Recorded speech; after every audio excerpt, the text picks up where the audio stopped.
from The Love of Liberty, the national anthem of Trinidad and Tobago in 1962, and he composed both the lyrics and the music. He composed the national anthem for the West Indies Federation, which only lasted from 1958 to 1962. Trinidad and Tobago later adopted it as their own national anthem after attaining their own independence on the 31st of August 1962. Castani composed several other songs and calypsos during his career. He played the piano and had his own band, but gained wide recognition in the 1950s for his hosting of the pre-Carnival Dimanche Gras shows. He also served as a diplomat assigned to the Trinidad and Tobago High Commission in London.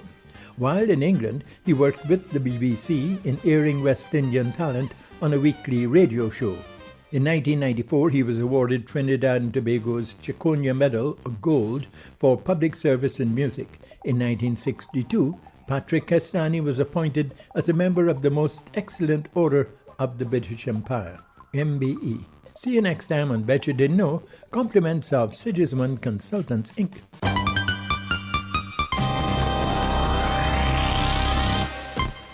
Drink Pepsi Black from Max Taste to No Sugar. Pepsi Black time, 18 hours.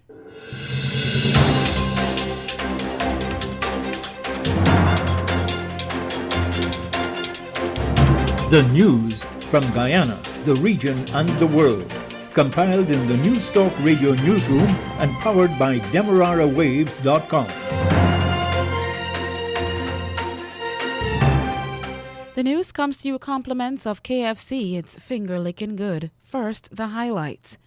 The PPPC government is not immediately considering paying wages and salary increases from oil revenue. Georgetown City Mayor Ubraj Narayan is firing back at Minister of Local Government Nigel Dharamlal, saying the minister will have to be a key signatory to the city's process of property disposal.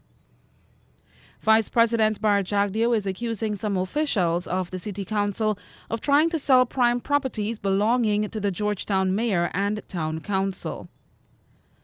A local civil body, the Electoral Reform Group, says it is concerned that amendments to Representation of the People's Act alone, while necessary, are insufficient to address the core of Guyana's electoral problem. And the Health Ministry says it is now making the Pfizer vaccine available to the general public. In the region, the chairman of the Cancer Society of Trinidad and Tobago, Dr. Asante LeBlanc, is urging relatives and caregivers of cancer patients to get immunized against COVID-19 to protect their loved ones' already compromised immune systems. And internationally, India has promised to cut its emission to net zero by 2070, missing a key goal of the COP26 summit for countries to commit to reach that target by 2050. Details of these and others with Dennis Jabral in a moment. KFC cares about you. Have your favorite chicken delivered from a branch near you by ordering online from their Facebook page at KFCGY. That's KFCGY. Remember, their current delivery hours are 9:30 a.m. to 7:30 p.m. Enjoy tasty KFC in the comfort of your home or office. KFC. It's finger licking good.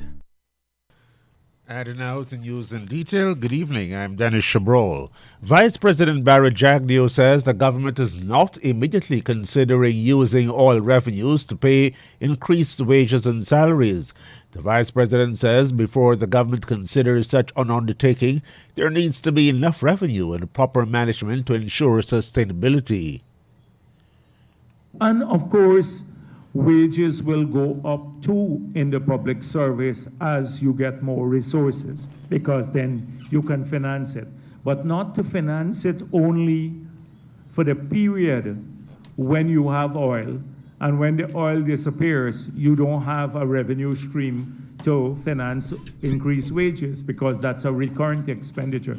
You have to develop the rest of the economy to ensure that the wages that you increase now are sustainable in the long run. Mr. Jagdeo says the priority for the government is improving infrastructure and other key services in the country. So the first thing is to use the oil and gas resources to support expansion of economic opportunities.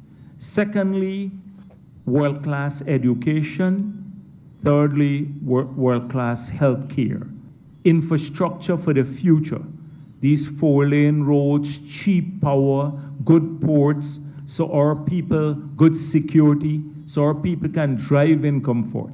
They can live in comfort. They have modern infrastructure. The country changes. They can traverse, from the airport to Georgetown in 20 minutes. That's important for quality of life issues too. Mr. Jagdeo says while the government will channel some revenue to targeted social relief, the first priority is to modernize Georgetown and create jobs. Without even touching that, we want in the first round to utilize a lot of this money for infrastructure improvement. Georgetown, we have to spend a ton of the oil money in Georgetown too. Infrastructure, drains, preventing flooding, having good roads, modernizing the city, putting in parks and all of that. So our people start feeling that too, and that in itself will generate employment, but also change the way where we live. The government has declined to respond to invitations or even responded to the Guyana Public Service Union to talks on wages and salary increases for public servants since taking office in August 2020. The government has only said it will increase public servants' wages and salaries before year-end. Public servants last received an increase in 2019 under the David Granger-led APNU-AFC administration. China's State Construction and Engineering has been approved to build the new Demerara Harbor Bridge. The company proposes to build the new east-west corridor at a cost of $256.6 million. Now that Cabinet has offered its no objection, the company and the government will hold negotiations on various aspects of the project. China's State Construction and Engineering will build and design the Demerara Harbor Bridge. Georgetown City Mayor Obrach Narayan is firing back at Minister of Local Government Nigel Dharamlal, saying the minister will have to be a key signatory to the city's process of property sale. Mayor Obrach Narayan at a press briefing this morning said he must remind the minister the established procedures are required, and these include his signature. Before the City Council move forward in any process or procedure to dispose, and dispose means to get rid of, to sell properties of the Mayor City Council, the Honorable Minister or the Ministry has to play a pivotal role, a major role, because the Minister himself, he has to sign off on documents to pass at the level of the courts of such property which the Mayor City Council wanted to dispose. Mr. Narayan says it is under his stewardship in 2019 that several leases were revoked for undervaluation and a new system implemented for the sale of or lease of council's property or properties. Mayor Narayan says all council's property leased are in accordance with procedures outlined and valuated more than was previously leased and allows for review and increase in the amount leased. Mayor Narayan challenges Minister Dharamlal to produce evidence of council's selling of properties. And bear in mind, the council has the authority that given to the council by the 2801 to lease, to let properties of the city council without approval of the minister.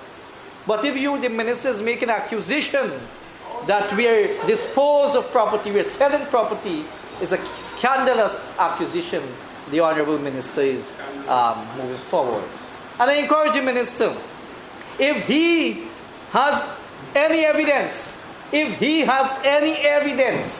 of the mayor and councillors sell properties, not least sells properties, I will resign as mayor. I will resign as mayor immediately. The minister alleges that there appears to be a nefarious scheme to undervalue and rapidly dispose of certain city properties. Vice President Barry Jagdeo on Monday weighed in on City Hall selling out properties illegally, saying the specific group of the council is trying to broker deals with private individuals. Mr. Jagdeo says the newly appointed town clerk is aware of the plan by some officials at council, but refuses to sign off on any such deals. The city council, from what we're gathering, is a cabal within the city council that has been going around and trying to find out all the little bits of land that the city council own in the city, including on the waterfront. And they have been quietly trying to broker deals with individuals. If the city council wants to sell its land or lease its land out, it should go through a public process, because the broker deals are generating bribes for some of the people there, and the city council gets a tiny fraction of what the market value of the rental should be, or the sale of the land is. Deputy Mayor Alfred Mentor, during a press conference with the mayor earlier today, said that the council is rejecting the baseless claims by the local government minister.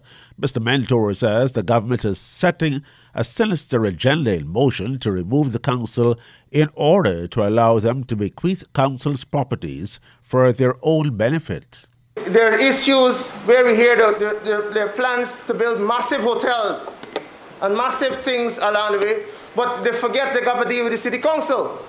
They made the things for those grounds along Carfesta Avenue, but they forget they got to come and deal with the main city council, because again, those are our properties. And if those properties will have to move or change hands, they'll have to talk to us. So maybe it's a plan that the government got to sell out properties. And they're trying to reverse the psychology to make it look like it whatever. So that then they could come with some plan. They had them people selling out this and doing we can go farm some IMC. Name farming no IMC here.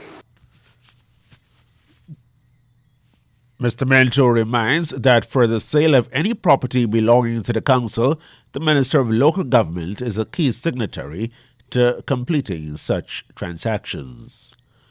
A local civil society body, the Electoral Reform Group ERG, says it is concerned that amendments to Representation of the People's Act alone, while necessary, are insufficient to address the core of Guyana's electoral problem. The ERG says it welcomes the announcement by the government of plans to circulate the proposed amendments to the Representation of the People's Act. ERG says there has been no indication about whether the process will address the electoral system.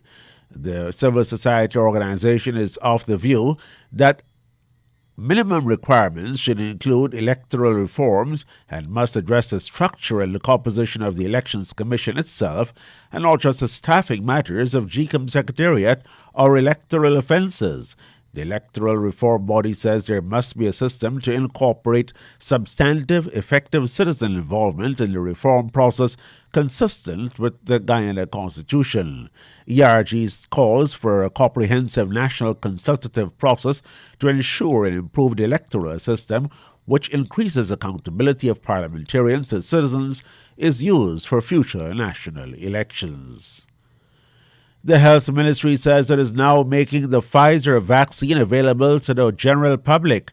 The jab was first made available for children 12 to 17 years old and later expanded to include pregnant and breastfeeding mothers.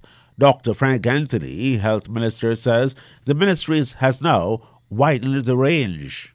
As of this week, we are going to open up the use of the Pfizer to anyone who would like to get the Pfizer vaccine. So basically now anybody 12 years and above can access the Pfizer vaccine. Minister Anthony says the ministry is preparing to administer the Pfizer to children 5 to 12 years old. He says staff members are undergoing training. This particular age group would require a vaccine that is 1/3 of the current dose that we are giving. We have started that training. We are expecting that during this week we'll complete that training.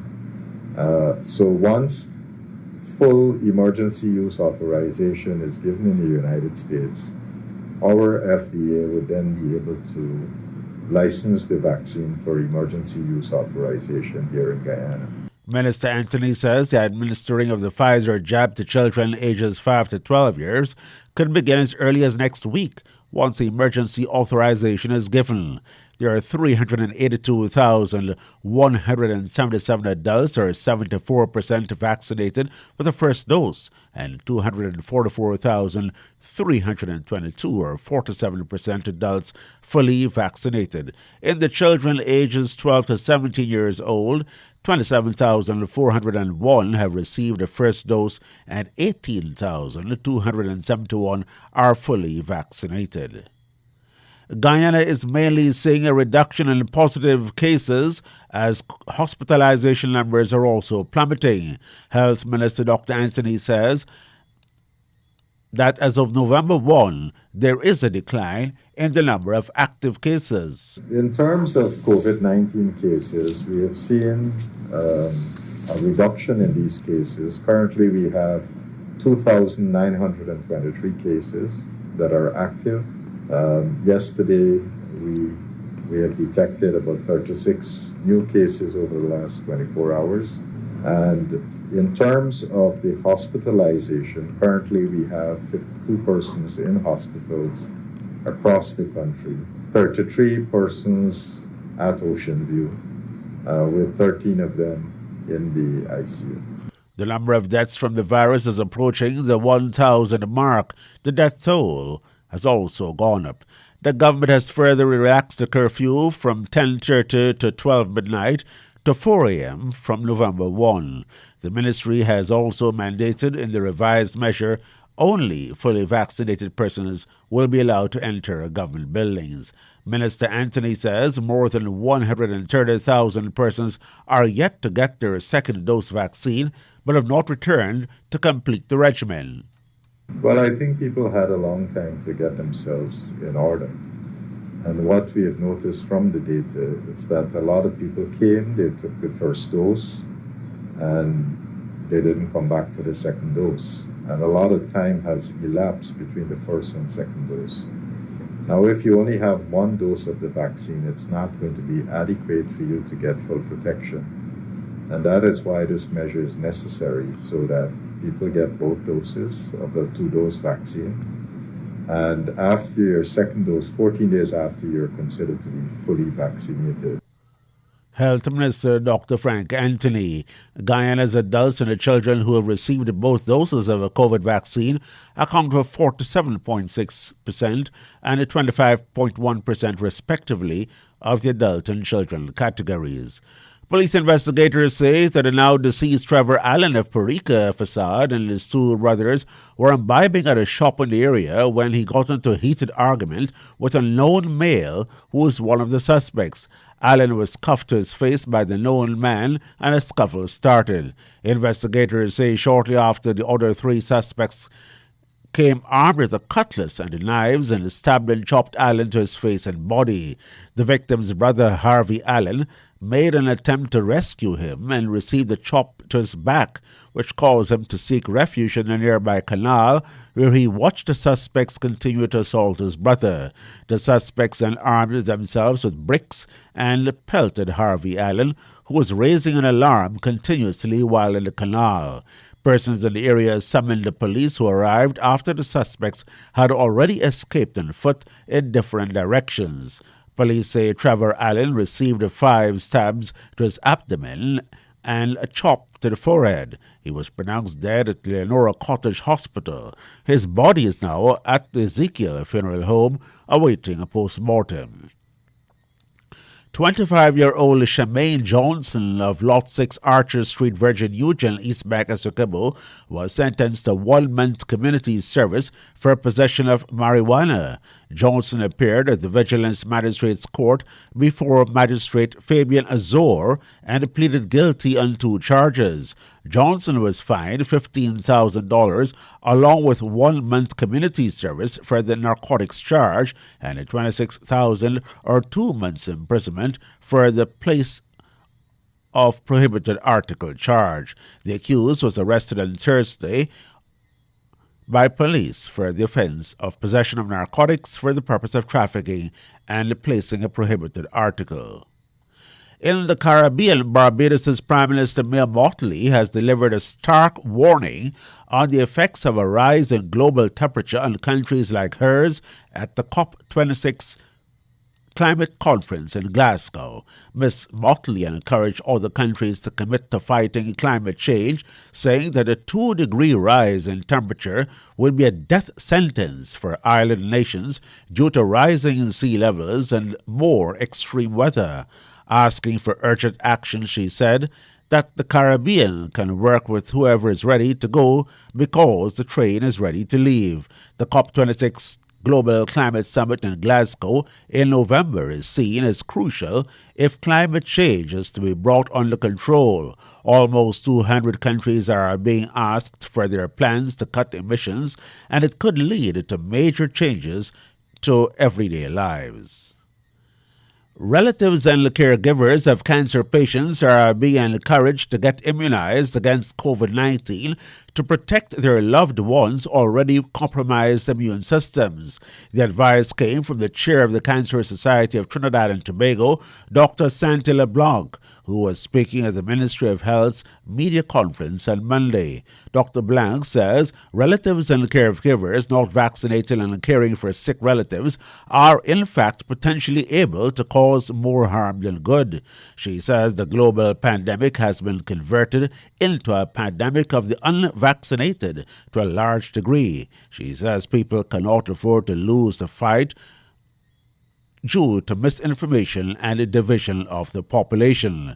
Besides, she urges members of the public to get screened for different types of cancers, as the comorbidity has made patients susceptible to a greater risk of severe COVID.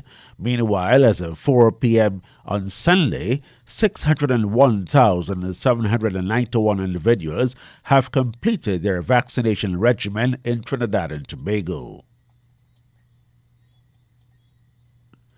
The Trinidad-based Caribbean Public Health Agency, CARPHA, has launched a week-long social media campaign to promote the importance of reporting suspected side effects following the coronavirus vaccination. CARPHA says that the project is being undertaken by its Caribbean regulatory system in collaboration with the Pan American Health Organization, World Health Organization. It says the week-long event, which is the 6th annual Men's Safety Week social media campaign, will focus on vaccines. Medicines agencies from 64 countries will be encouraging healthcare professionals, national immunization program staff, as well as patients, their careers and families to report problems experienced with vaccines, including COVID-19 shots.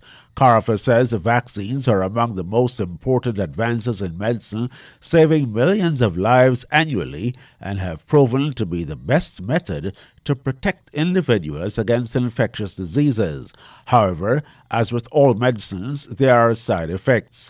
PAHO Sub-Regional Program Director in the Caribbean, Dean Chambliss, says this campaign comes at a critical moment when millions of people are vaccinated against COVID-19. In August last year, CARPHA launched its online reporting form for adverse events following immunization, which can be used for any vaccine, including the novel COVID-19 vaccines.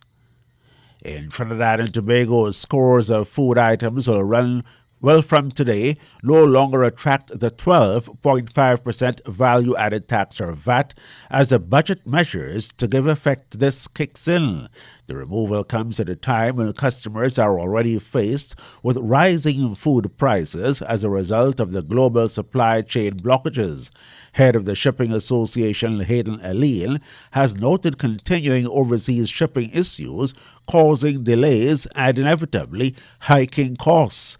Aline says while the removal of VAT on some items will give people a little more disposable income as they may be paying less on some essentials, The other side effects of the equation is people's ability to buy and the rising cost of commodities. He says VAT removal will give some ease, but not to the extent that it will eradicate all problems. The issues businesses are facing with the overseas matters of getting goods to Trinidad and Tobago are causing rising costs, and the conversation affecting shipping will go on for some time.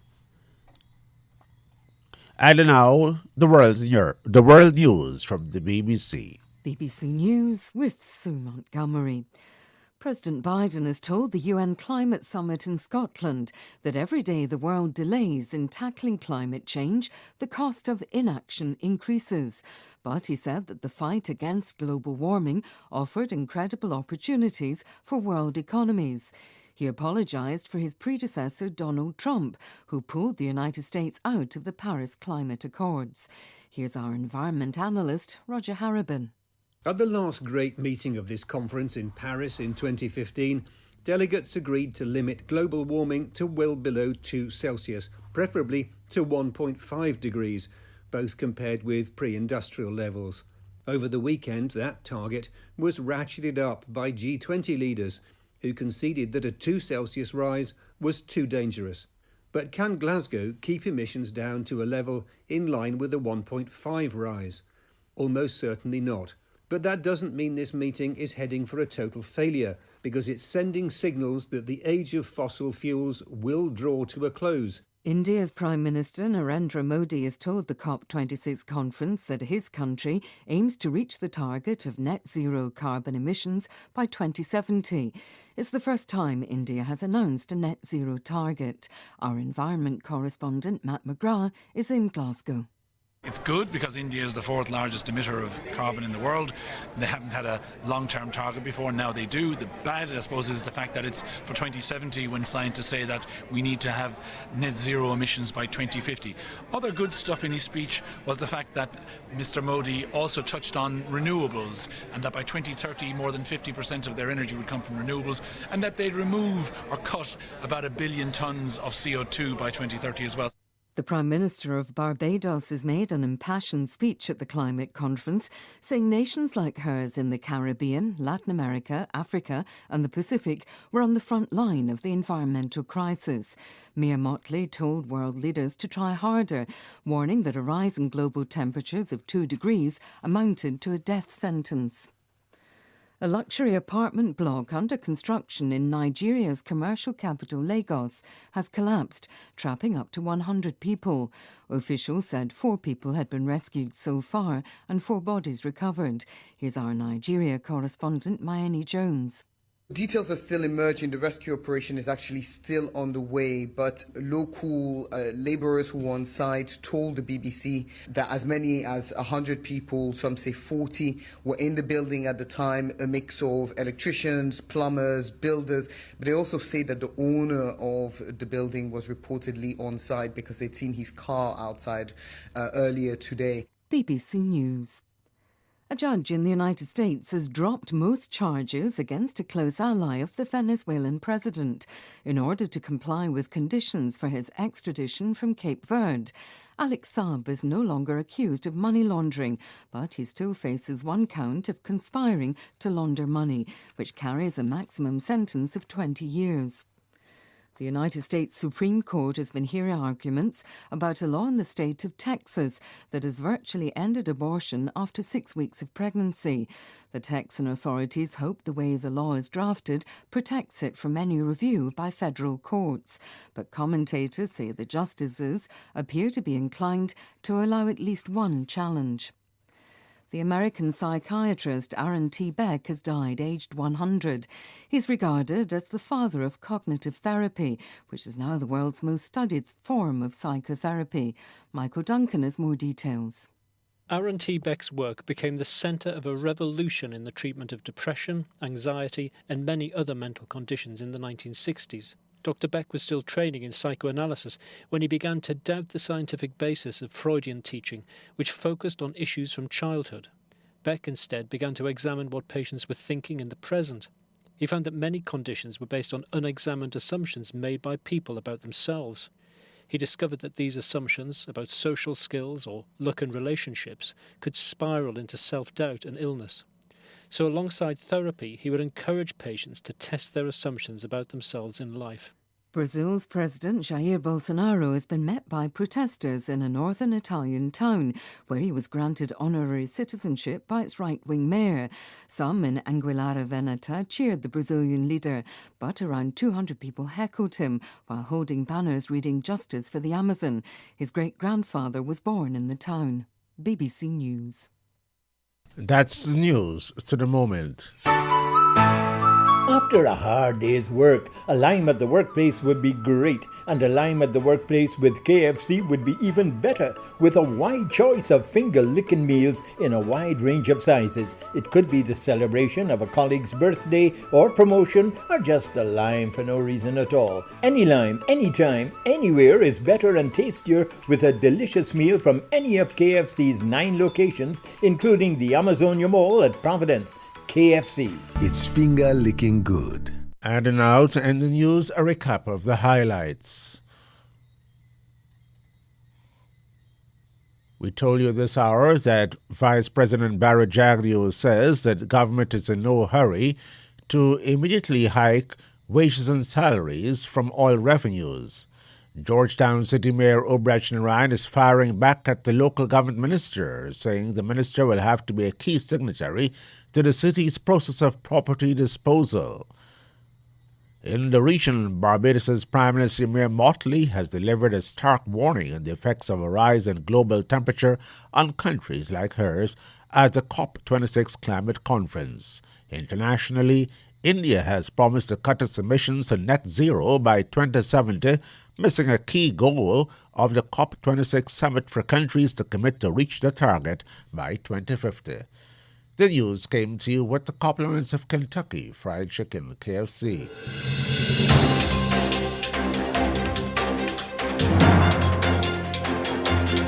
This has been the news, compiled in the News Talk Radio newsroom. For ongoing updates, visit demerarawaves.com, and you can check facebook.com/demwaves and twitter.com/demwaves.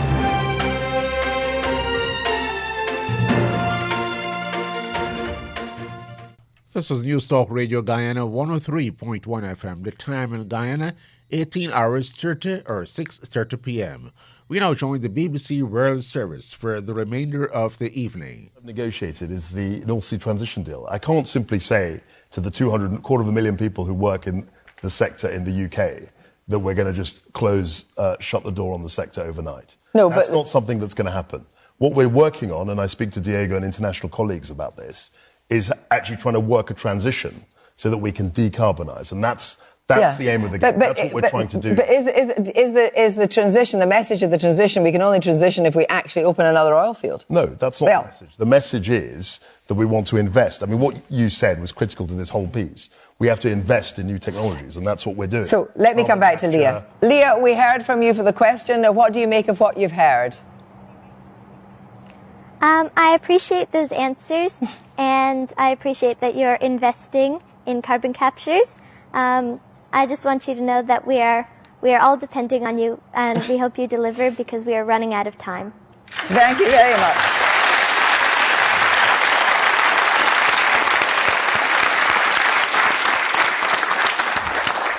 So now we can take a question from Adeshola Awofeso from Lagos in Nigeria. Your question, please, Adeshola.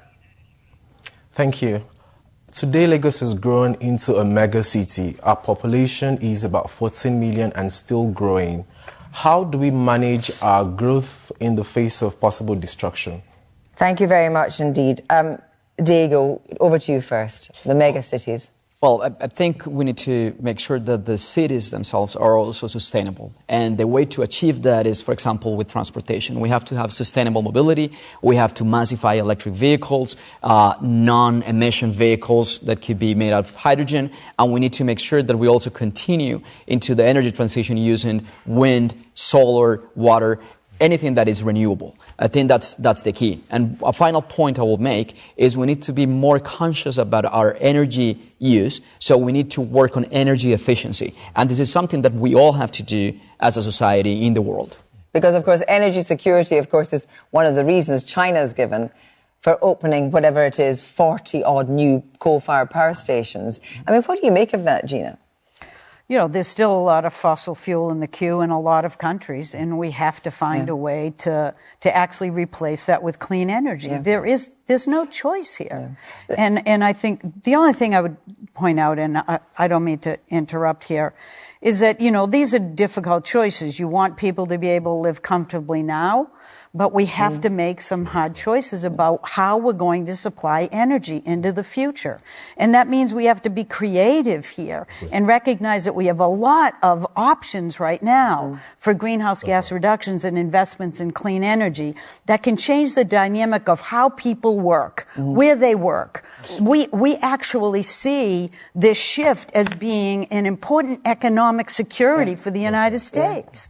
And just coming back to Colombia, I mean, you don't want to rush to the cities because you've got Sao Paulo next door and the danger that Bogota, which is 7.7 million and a mega city is over 10. Yep. How do you keep people in the countryside?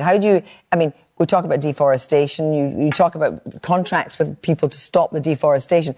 How do you give people a living without them heading to a already overpopulated city? So we have to give them opportunities, economic opportunities. Yeah. For example, payment for conservation services in the rural areas. Yes. That's something that we need to do, and we need to make sure that we value the work that they do in the rural communities because it's going to benefit the world as a whole. So, and you mentioned deforestation, and you know it's a big issue in Colombia. You mentioned it in the introduction.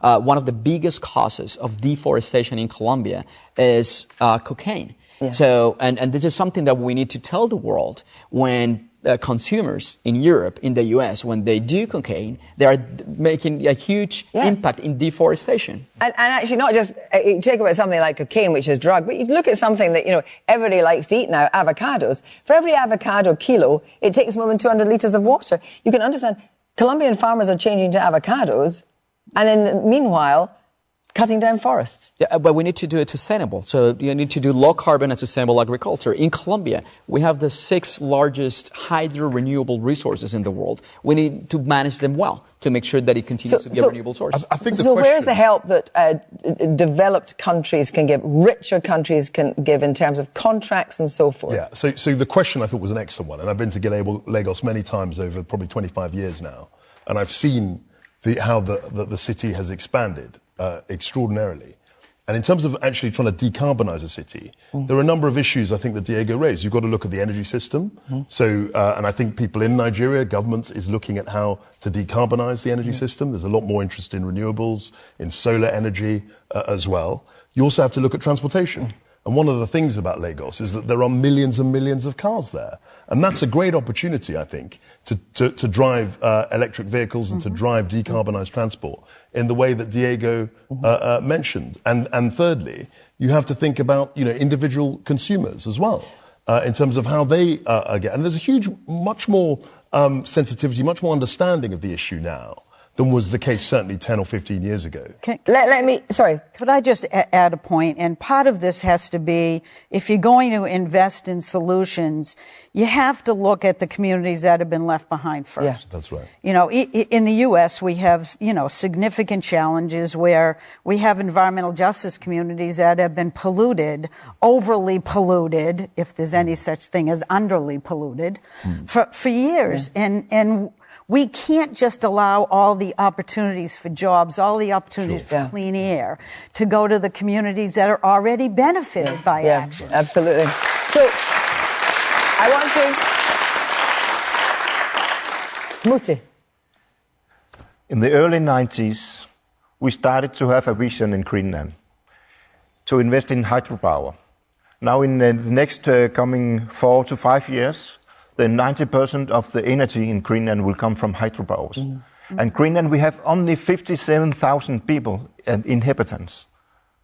And we are the world's biggest island. It's possible to do that. So the big countries, the big economies need to start like this, because we are ready in Greenland to help you. We have a lot of energy and green energy. So let me just go back to Adeshola. Adeshola, obviously you're living in Lagos. What's your solution?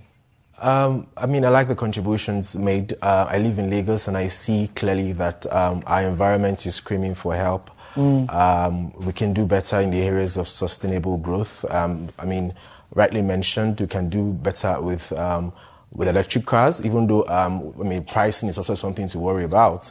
But generally, I think that this conversation is very critical, and I clearly, align the fact that we cannot be left out in the conversation. I look forward to government, public and private handship in this in creating a lasting solution. Thank you very much for joining us. We can now take a question from Emily Campbell, who's here in the studio, and she is from Kirkcaldy. Emily. So we have millions of families in this world that are fuel poverty in 2021. People have crippling energy bills, and the government don't have very good policies on solar panels. They have things that are tick box exercises that imply carbon efficiency, but they don't actually help the cause in any way. Thank you very much for your question. Diego, you increased renewables from 1% to 12%. But that's not very far on solar or wind so far, is it? Do you have a target, and is it stringent enough? We do, but this is only what we call variable renewable or non-conventional, so it's wind and solar. 70% of our power matrix depends on water, similar to what Muti was saying. So we're going from 1% to over 12%. We're getting close now because we did an auction last week. We're getting to 16% now, wind and solar, plus the 70% that we did on water resources. So we're going to have a matrix that's going to be one of the cleanest, if not the cleanest of the world. We're number 9 right now. And our goal with variable renewables, with wind, solar, geothermal, is to get to about 20 to 25% by 2030. Right. The specific question is a tick box exercise, and I actually think, as I discussed a little bit about what Emily was asking, and the feeling is that particularly with new build houses or even renovations, you can put one solar panel up, 2 solar panels, but there isn't actually proper regulations of you need to put these solar panels up if you're going to make sure that you're not using grid electricity. I think we're massively increasing the standards on new build. You admit they're not good yet at the moment. I think they could be improved. Yeah. I think we're massively increasing that. I also think that if we look over the last 10 years, we've had a huge shift to renewables. And that shift has actually been very cheap in many ways. I mean, I looked at the offshore wind auction 10 years ago, and that was £150 a megawatt hour. That's the sort of price we were looking at. Today, or just in the last auction 2 years ago, it was £39. So what we're seeing is huge investment that's actually driving the unit costs down. This is happening now. Now, can we do more? Absolutely. But this is actually happening. And I fully understand people's frustration, but we have come a long way. I mean, it's not right to say that simply nothing has been done. Well, I wonder about America, because when I'm in big cities in America, I don't see too much of kind of solar or indeed wind farms beyond. I mean, America is pretty laggardly on this. Actually, we're moving pretty quickly. We're seeing a lot of communities that have solar roofs, but we're also seeing large-scale utility solar. Which is really quite remarkable. We've moved forward to significantly advance offshore wind, which is a large resource. And the president has just committed and sent a bill to Congress, a framework that is basically calling for an investment of $555 billion. That is a significant investment in every sector. So you've raised them, but every sector needs to be boosted. So we should talk about who's not in the room, and actually we're talking earlier about China. And actually, they make the things, and they make a lot of wind turbines as well, but they don't use them enough, do they? I mean, where is the leverage over China? Well, Kirsty, I'd mention one thing, and, you have to be creative about these challenges because we want to work with China to get better. Right. But we just resolved an issue between the EU and the U.S. on tariffs. And instead of being a normal tariff, we actually used a new way of thinking about carbon intensity as the way in which to measure who should pay what. So that gives us an ability to better charge fees, essentially, on materials that are coming into our country, if they are not in steel and aluminum, which are big products, if they are being dirty and sent to us cheaper, we have to balance that out. We cannot allow this. And if you think about how creative this is, this could change the whole dynamic. I don't want your money as much as I want your action on climate. That's right. That's the issue. Kwasi. I think you're absolutely right. And actually, with regard to China, I speak to Chinese energy ministers and people in that. One of the things that the UK is working with China on is offshore wind. It so happens that, Gina mentioned offshore wind in the US. The two biggest countries in terms of offshore wind deployment are China and the UK. And that's something which we're interested in developing. They have huge solar panels there. So you're quite right to say that we have to, put China's feet to the fire. But it's wrong to say that they're not actually part of this solution. No, but, Mario Draghi said it has to be multilateral. You cannot do it in your own. Yeah, sure. And if you've got so many countries, Brazil, Russia, not giving any targets, and if you've got China saying their peak emissions are going to be in 2030 and they're not actually going to be carbon neutral to 2060, the statistics on energy are terrible. You're right. We've got to push them. But what I want to give people an impression is that we are pushing them. Right. And they are actually stepping up to the plate in some areas. In things like renewables. We are engaging with China all the time on how we can increase renewables and actually get worldwide deployment on renewables. That's the key. It's what Muti said about investment. That's absolutely critical to this. Kirsty, can I? Yes, do come in. Go ahead.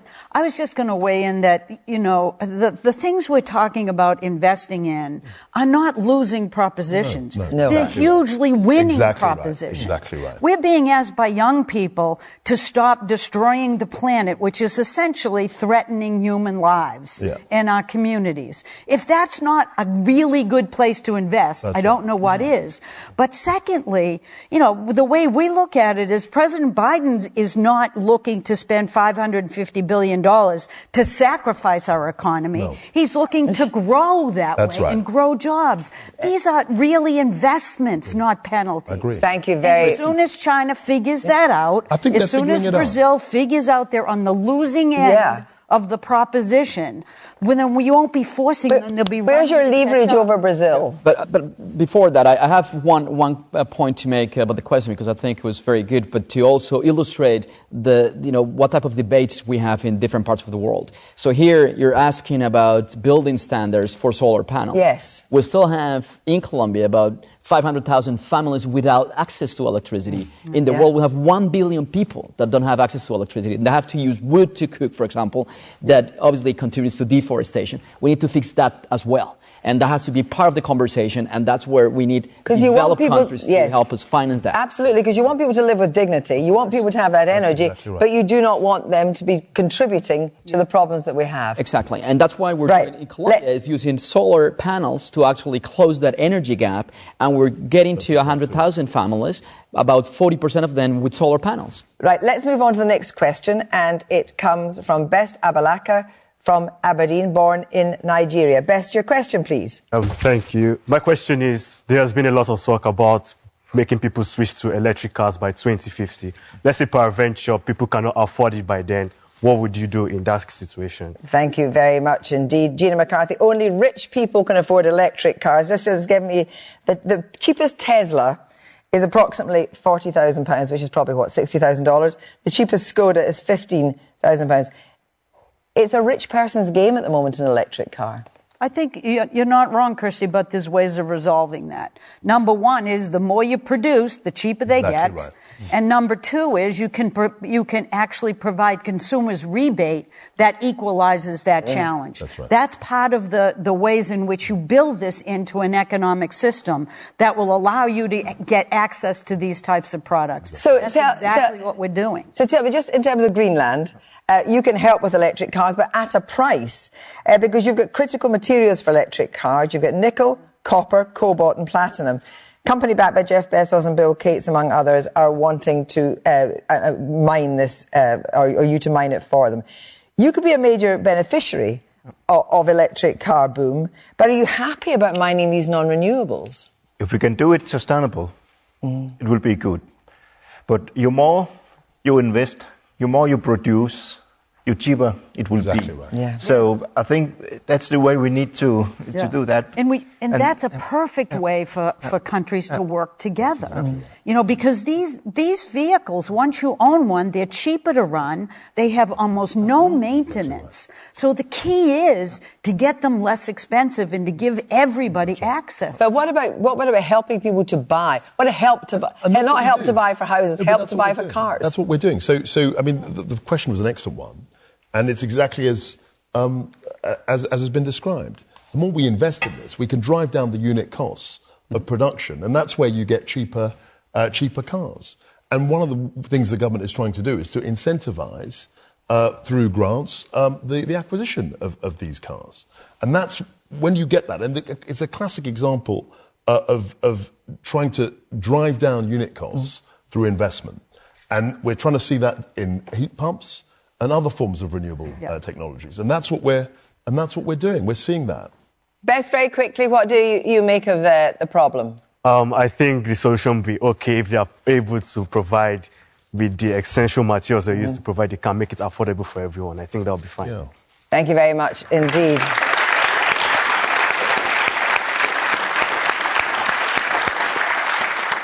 And now we can take a question from Maria Mulvena from Edinburgh, who's here in the studio.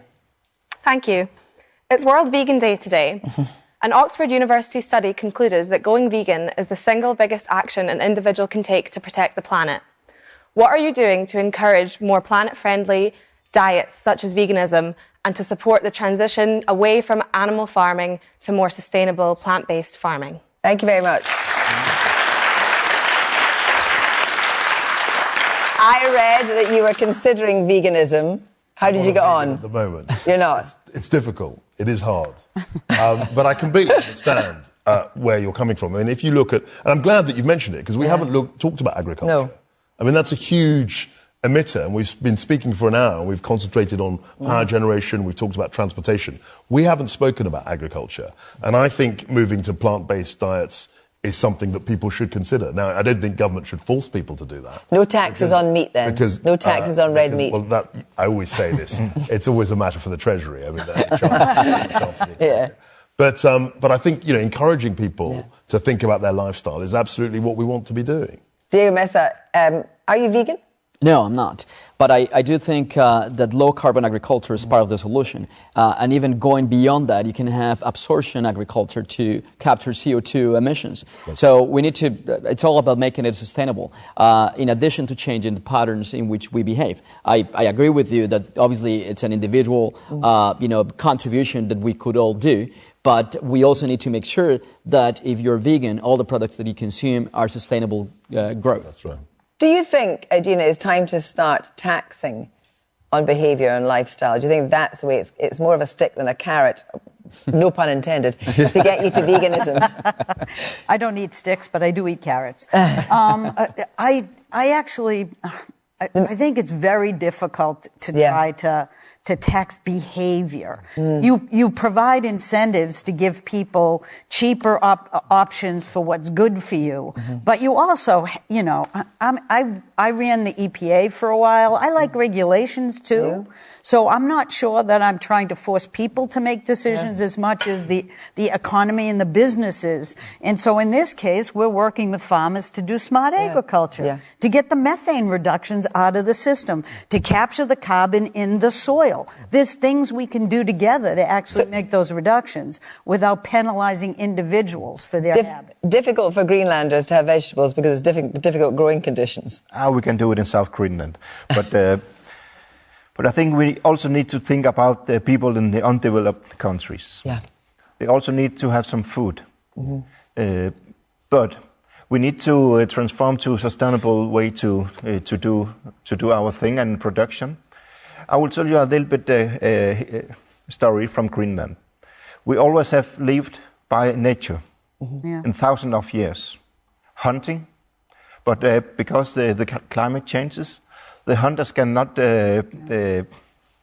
catch the animals anymore. Some places, and because of climate changes, the roads, the tracks from the animals is changing. So we need to do something. There's some people in the world who need to have some solutions because the climate. So, thank you very much. Let's take a question now from Karan Kumar from New Delhi in India. Karan, your question, please. Thanks. My question is really simple. Has climate change affected you personally? And what did you learn from it, and how did you react to it? Thank you very much indeed. Diego, has climate change affected you or your family personally, and what did you do about it? Yes, it had. I mentioned the story about this hurricane Category 5 that we had last October in Colombia, and it was devastating. I was there with the president. We were the first responders. We didn't know if we were going to find 2,000 people dead. We found only 3 people dead, but we found a city completely destroyed. And as I said, it's a big alarm for us. First time ever in history that a Category 5 hurricane hits Colombian soil. And this is a result of climate change. So we need to act, and we need to act now. And that was something that was very moving for me personally, to withstand all this devastation that it was all caused because of man-made actions that eventually end up hitting countries and people that are very vulnerable. What about you, Gina? Has climate change affected you personally in your work or in your family life? In my work, a great deal, and in my family somewhat. Luckily, I haven't lost anybody, but we've had houses destroyed. But I think for me, it's, I've seen the devastation up close, because when you work in government, you have to face these challenges.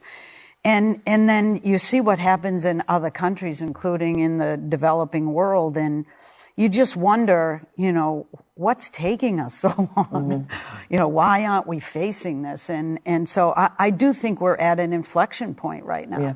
I think that's what the last IPCC report did, and I think that's the goal of why we're gathered in Glasgow today. We have to take action sufficient to maintain the 1.5 degrees centigrade. We cannot let this continue. And that means you have to accelerate and deploy what you have as solutions, and you have to invest in innovation. We don't have all the answers. Yeah, let me ask you, Mutu, because you definitely have seen it, but have you seen it? Has it affected you personally? I have. In my hometown, we on almost all the places in Greenland, we are living by fishing. In the fjords in my hometown, the ice is melting so fast that the codfish is not able to catch it anymore. Sometimes. So a little bit history again, a story. 20 to 25% of the fish and chips and the fish and chips in UK is from Greenland and from the codfish. So if you still want to have some codfish in your fish and chips, you need to have some action. I noticed the price has gone up. Karan Kumar, can I come back to you and ask you, has climate change affected you personally? I think it has. I mean, you can see around me, right? There's smog all around. It's winter time almost in Delhi, and it's getting hard to breathe. I think we all go through it, and I really hope we know now that it is really time to act. Thank you very much indeed. We're in a situation now where we're at the start of what seems like an absolutely critical COP conference. What does success look like? I mean, what people in here want is concrete, binding commitments. So what does success at COP look like? So I would say there were 4 metrics. There's obviously coal. We want to get commitments on people, as you say, coming off coal. I think the $100 billion commitment, international commitment, is something that we really want to see progress on. We also want to see an international commitment in transportation, in terms of electric vehicles, potentially a date. But also, transportation, ground or air, because we've just got internal flights cheaper in the UK. Cars, cars. I would stress that, and also I think we could do more with biodiversity. I think that's something again that we haven't spoken about as much perhaps in this programme as we might have done. But I think there is a commitment to planting more trees, to protecting the environment, and we can do that on an international. Multilateral basis. Can I just add? Yes. I think part of it also is moving forward on super polluters, emitters, and methane. And I wonder if young people in Colombia are as exercised as people in this country? Oh, yes, absolutely. They're very involved in the discussions that are taking place in Colombia. We've talked about energy transition. They're actively participating on that, participating on electric vehicle for sustainable mobility. I would add one point to the success that we haven't mentioned, but it's related to biodiversity, and it's to protect the areas that are most vulnerable in the world. So we have this initiative. Colombia is joining. It's 30 by 30. So by 2030, 30% of our country will be a protected area, especially on the Amazon basin, which obviously key for the whole world. And finally, what would success to you look like from here, very quickly?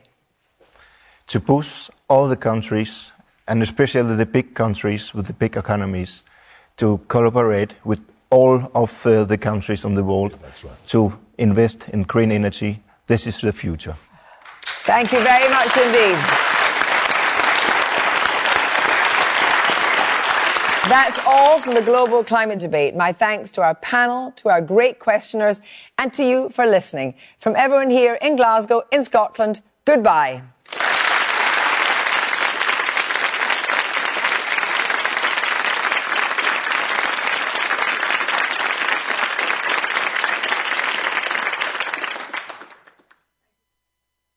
This is the BBC World Service with Rutula Shah to tell us about World Book Club.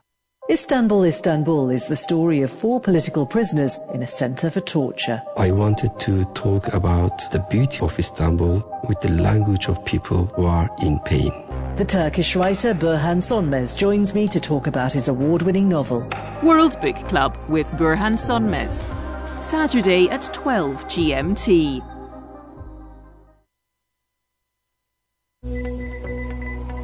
Next on the BBC World Service, we're in the newsroom, and that's followed by World Business Report in half an hour. You can hear today's editions of Hard Talk and The Conversation online at bbcworldservice.com or wherever you get your podcasts. This is the BBC World Service, the world's radio station.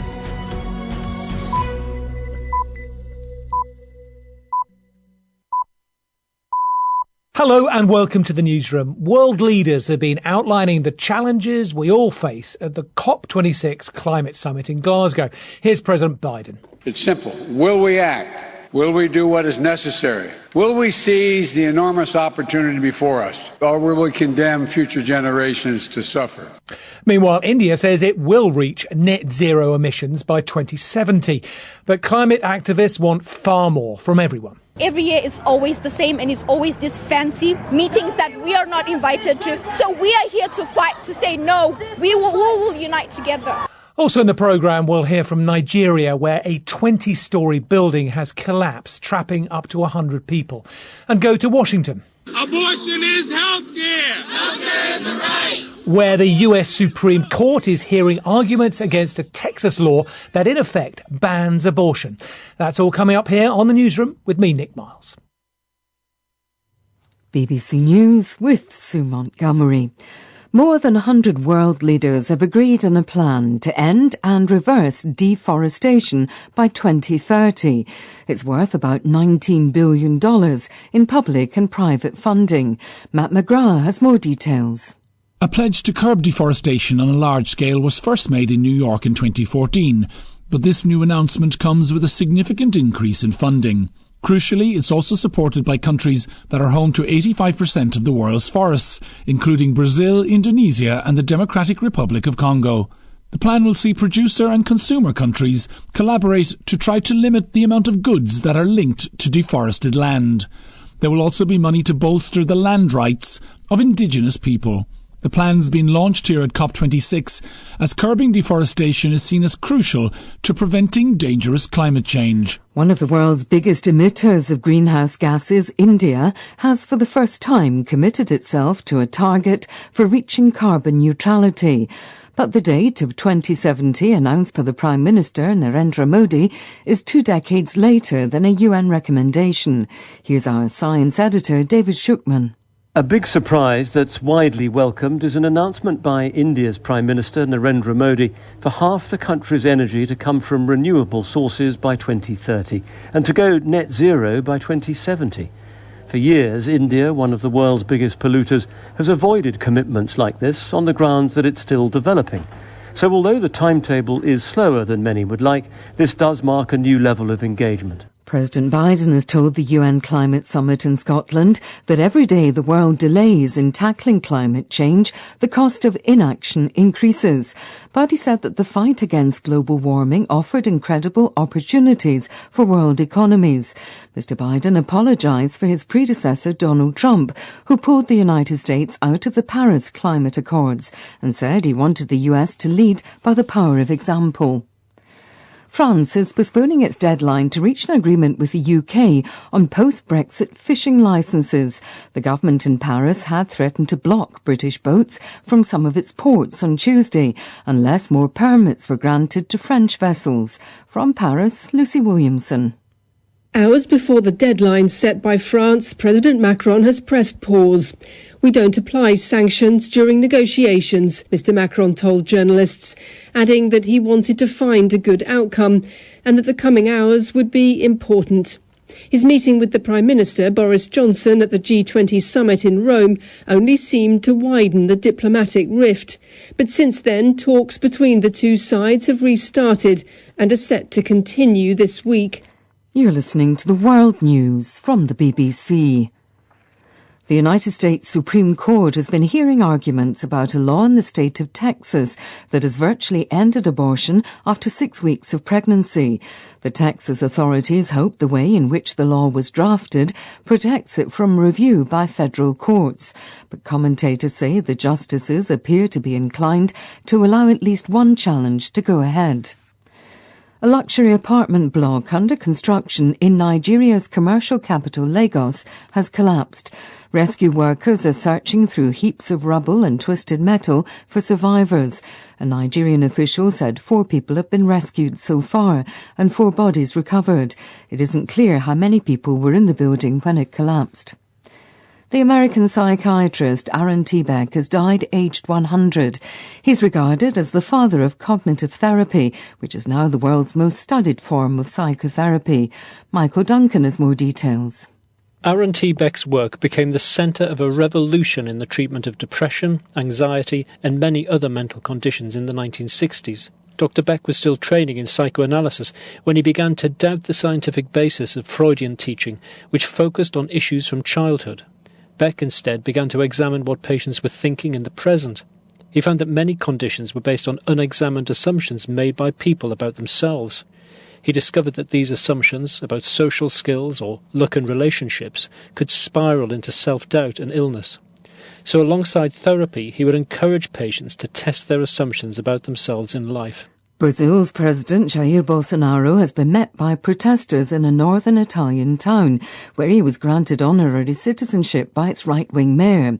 Some in Anguillara Veneta cheered the Brazilian leader, but around 200 people heckled him, holding banners reading "Justice for the Amazon." BBC News. Hello there, you are listening to the newsroom from the BBC World Service with me, Nick Miles. So, world leaders at the COP26 summit in Glasgow have been laying out the lengths that their nations have gone to help tackle climate change and, of course, their fears for the future if more isn't done right now. The stakes couldn't be higher as the world grapples with how to prevent global temperatures from rising to levels that are going to see devastating droughts and flooding in the years to come, amongst many other things. One of the most highly anticipated speeches on Monday came from the Indian Prime Minister Narendra Modi. Firstly, India will increase its non-fossil energy capacity to 500 gigawatts by 2030.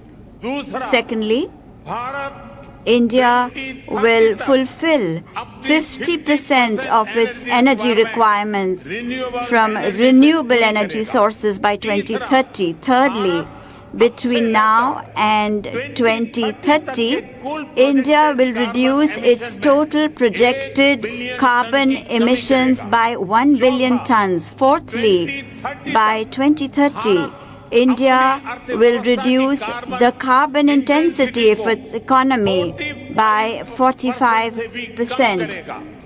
And fifthly, by 2070, India will achieve the target of net zero emissions. Our correspondent in Delhi, Rajini Vaidyanathan, was listening to that speech. What did she make of it?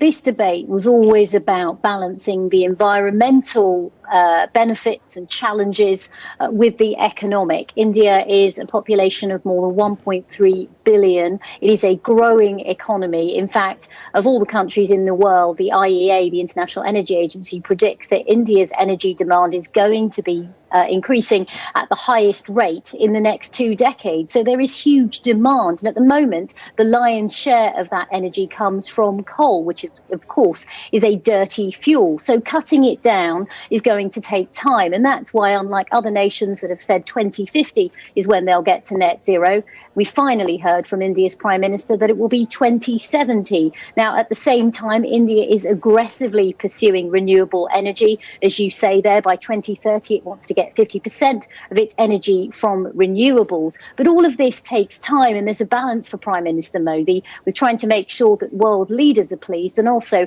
ensuring that people here in the country are able to continue to grow their economy. Our environment correspondent, Matt McGrath, is in Glasgow. So, after the big build-up, is the hype justified? Well, I think it's absolutely justified, Nick. It's the biggest, I suppose, focused on climate change since the Paris Agreement was signed back in 2015. And in the meantime, since then, I think the whole world has seen the impacts of climate change increase hugely. I mean, this year alone, we've seen record wildfires in Canada, we've seen floods in Germany, in China, and you've seen lots of impacts in richer countries, not just in poor, faraway places, as people often had that perspective on it. So I think people are clearer about the science, they're clearer about the impacts of climate change and the costs of those, and I think COP26 here in Glasgow is being seen as the, if not the solution to those, a place that will bring a real focus to trying to find those solutions. Matt, I mentioned that the doomsayers are saying it's all too late, but I suppose this conference isn't about success or failure, it's degrees of success and failure, isn't it? And at the moment we're seeing those kind of commitments from Mr. Modi. Is there room for optimism? I think there's always room for optimism in this situation. It is not a binary situation where they either succeed or fail and the world ends as a result of it. It is degrees of degree about trying to avert the world from the worst aspects of climate change. The world is already suffering from climate change at 1 degree, and what they're trying to do here is to ensure that that doesn't get much worse, even though it probably will get a bit worse. So that's what the thrust of all this is about. And there are, I suppose, enough positives at the moment with the India announcement and with likely statements on deforestation, on methane, on a range of other important issues that will, I think, be seen as positive steps in the next couple of days.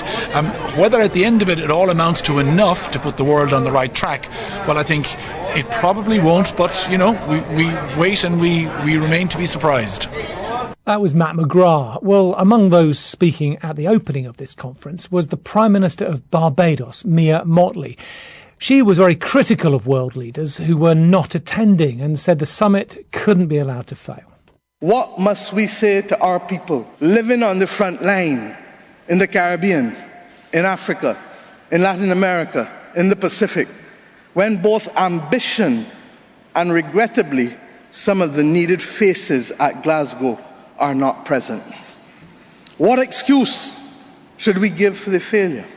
When will we, as world leaders across the world, address the pressing issues that are truly causing our people angst and worry? Simply put, when will leaders lead? Or many people will see that as directed at President Xi of China, who's not appearing in Glasgow, not even via video message. China is, of course, the world's largest emitter of CO2. Well, our environment correspondent, Navin Singh Khadka, told me what Beijing's position is coming into COP26.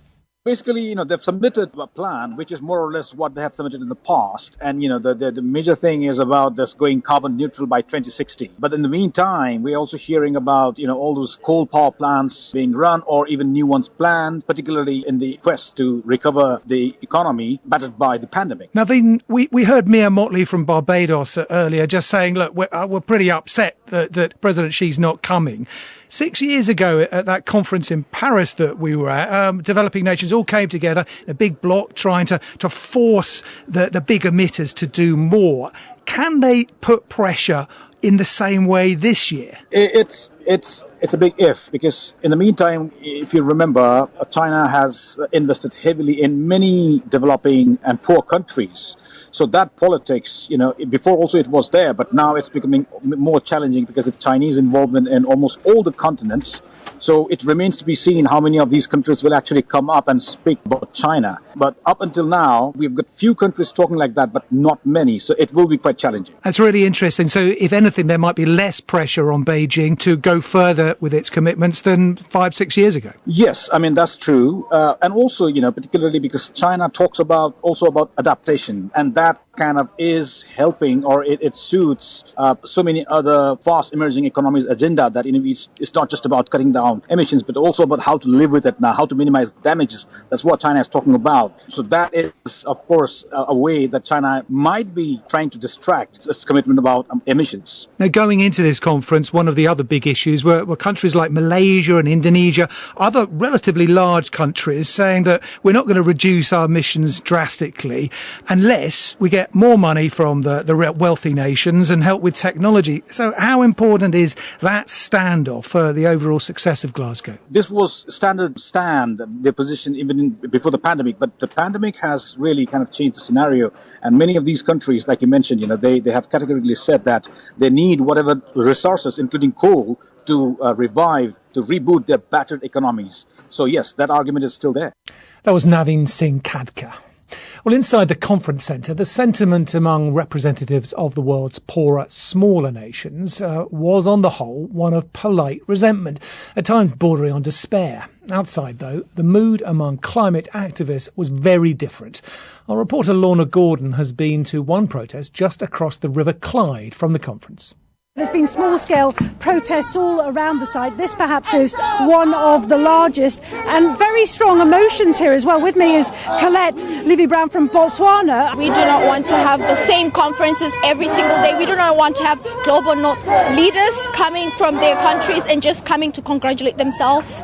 They keep on investing on fossil fuel industry. They just keep on saying, we are doing better, this is what we want to. But every year it's always the same, and it's always this fancy meetings that we are not invited to. So we are here to fight, to say no, we will unite together. I got the sense there was a lot of anger amongst the speakers. We have every right to be angry because these global north leaders have been doing it over and again. They have been making empty promises. No more empty promises. We need real action. What would you like to see? Greta Thunberg said change is not going to come from inside, it has to come from the people. It has to come from the people because we are the people, and if we unite together, we fight this crisis, we'll overcome it. Just a couple of hundred people here, but they're very loud, they're not going away. A big march expected on Friday, and they're really hoping that the leaders across the River Clyde, that their message will somehow punch through. That was Lorna Gordon here on the BBC World Service, where Sue has the headlines for us. President Biden has told the UN Climate Conference that the battle against global warming is a moral imperative, but also offers incredible opportunities for world economies. India's Prime Minister Narendra Modi told the conference that his country would become a net zero carbon emitter by 2070, 20 years later than the United Nations has proposed. And in other news, the US Supreme Court has been hearing arguments about a law in the state of Texas that has virtually ended abortion after 6 weeks. Yes, dozens of pro-choice supporters gathered outside that court in Washington. Abortion is health care. Health care is a right. Well, the law came into effect in Texas on the 1st of September and gives any person the right to sue doctors who perform any abortions past 6 weeks. From Washington, our correspondent Barbara Plett-Asher told us more about what the Supreme Court is being asked to consider. The immediate question is not whether the Texas ban on abortions is unconstitutional, although that's the background. The immediate question is whether the enforcement mechanism in the law is legal. It has this very unusual mechanism, which you mentioned, in that the law is not enforced by the state. It's enforced by private individuals. So anyone can sue anyone in Texas who performs or assists an abortion. And this has prevented the plaintiffs, which are the Justice Department and then also Texas abortion providers, from going to federal courts to try and block the law. Because how can you sue the state in a federal court if it's not the state that's enforcing the law? That's the issue. So the Supreme Court is looking at whether the plaintiffs have the right to go to a federal court to challenge the law. OK, so those are the main arguments being outlined. What are the broader implications of today's Supreme Court hearing, do you think? Well, this case was taken up at short notice, presumably because of this very controversial enforcement mechanism. But the court already had an abortion rights challenge on its docket set for December. This is a Mississippi abortion law. And that's being challenged. But Mississippi is using the case to argue that the nationwide constitutional right to have an abortion, which was established by the 1973 Roe v. Wade decision, should be overturned. So that's a major one. And the court at this particular moment in history has a conservative supermajority. It's about to hear two major abortion cases within a month of each other. So that presents various ways to tighten abortion restrictions, even if Roe v. Wade isn't overturned. That was Barbara Plett-Usher in Washington. To Nigeria now, where dozens of people have been trapped after the collapse of a luxury apartment block which was still under construction. So far, 4 bodies have been pulled from the rubble in the country's commercial capital, Lagos. Our Nigeria correspondent, Miney Jones, told us more.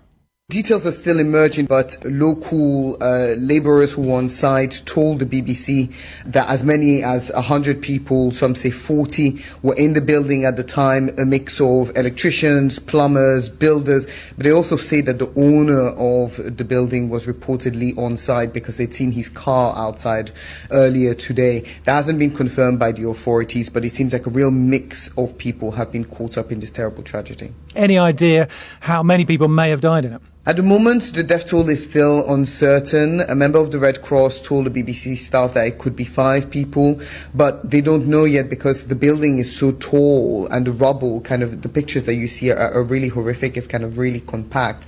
They're worried lots of other people might still be alive under there. So the death toll at the moment hasn't yet been confirmed. And Marnie, how common are these kind of events in Nigeria?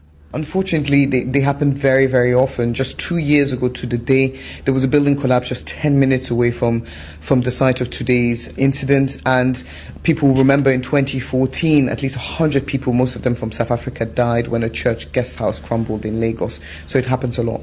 That was Marnie Jones. The number of people who've died with COVID-19 worldwide has now passed 5 million. The figure was published by Johns Hopkins University, which keeps official records. But as our global health correspondent Naomi Grimley now reports, the real number could be much higher. Just 5 countries, the US, Brazil, India, Mexico and the UK, account for about half of these coronavirus deaths around the world. The US alone has seen nearly 750,000 deaths in less than 2 years. But it's likely that many developing countries have undercounted their deaths because they still lack the right testing. It's also hard to quantify all the other deaths that will have occurred through healthcare systems being overwhelmed or cancelled screening programmes. Thanks to vaccination, it does seem that the COVID death rate globally is now slowing. The challenge for the world remains getting vaccination rates up. Countries with low take-up rates, such as Bulgaria and Romania, are currently struggling as they head into winter. And many scientists are still kept awake at night, worrying about the prospect of a sudden surge of cases in sub-Saharan Africa, where less than 5% of the population is fully vaccinated. Naomi Grimley, and here's Sue again with some of the other stories we've been looking at. Security forces in Mali have rescued 3 Chinese nationals who were being held ransom by Islamist militants. The hostages worked for a Chinese construction company based in the north of the country and were abducted at gunpoint in July. The Chinese authorities say the popular version of the online video game Fortnite will be closed down later this month. The decision is part of the government's wider policy of increasing tech censorship. And NASA has postponed its latest space mission following an unspecified medical issue with one of its crew members. The SpaceX rocket was set to blast off on Wednesday, sending 4 of its astronauts to the International Space Station. Thanks, Sue. And now the latest sports news with Adam Samuel. As COP26 starts in Glasgow, more than 50 of the world's top Olympic and Paralympic athletes representing 40 countries have made a public appeal to world leaders. Dear leaders of the world, we did our utmost this summer. Now, it's your chance to deliver. Yours as leaders of the world. That was the Olympic gold medalists Tom Daley and Max Whitlock, who are among the athletes urging global governments to create a healthy and safe planet. Supported by the IOC, the video message was the idea of Team GB rower Melissa Wilson and gold medal winning sailor Hannah Mills. Nowhere kind of had struck me as much as Rio had in terms of how bad the plastic pollution problem was, and there's a number of reasons why it was so stark and so apparent in Rio. It got to me. England continued their excellent form at cricket's T20 World Cup with a 26-run win over Sri Lanka. Jos Buttler once again starred with the bat, hitting an unbeaten 101. That century means Buttler is the first English batter to make 3 figures in all 3 formats of the game. Yeah, it's great. It's probably something I'll look back on at some point, and it's a nice accolade to have. I think there'll be a few more guys who achieve that feat as well. So, I think just looking at today, just what it means for the team and what it means for us in the competition, that means way more. Wolverhampton Wanderers' recent good form continued with a 2-1 win over Everton in the English Premier League. Max Kilman and Raul Jimenez got the goals for Wolves, with Alex Iwobi scoring a consolation for the visitors. Wolves are up to 7th in the Premier League table. Tottenham sacked head coach Nuno Espirito Santo after a run of 5 defeats in 7 Premier League games. The fans turned on the manager during Saturday's 3-0 home defeat to Manchester United. Here's our football correspondent, John Murray. His football was not of the style that they want to see. To dare is to do is the motto. It was too cautious. In fact, the accusation was that there was no clear plan. I think the images that we saw, that brilliant camera shot of Nuno on the touchline when he made that substitution and that bank of supporters behind him, it was compelling viewing to see their reaction, and obviously the chorus of "you don't know what you're doing." Nuno's 10 league games in charge is the 4th shortest reign of the Premier League era. The former Juventus and Chelsea boss Antonio Conte is now favourite for the job. Adam Samuel. Let's go back to our top story now, that Glasgow Climate Conference. We've talked a lot about the action that's needed, but what about the impact the very words used in the debate can have on all of us? Things like, we're digging our own graves, 2 degrees rise is a death sentence for all of us. Those kind of comments and that kind of language from world leaders can be rather overwhelming. Caroline Hickman is a psychologist here in the UK who's part of the group of academics called the Global Climate Psychology Alliance. I asked her what we can do to reassure ourselves, and in particular, those future generations. Anxiety in populations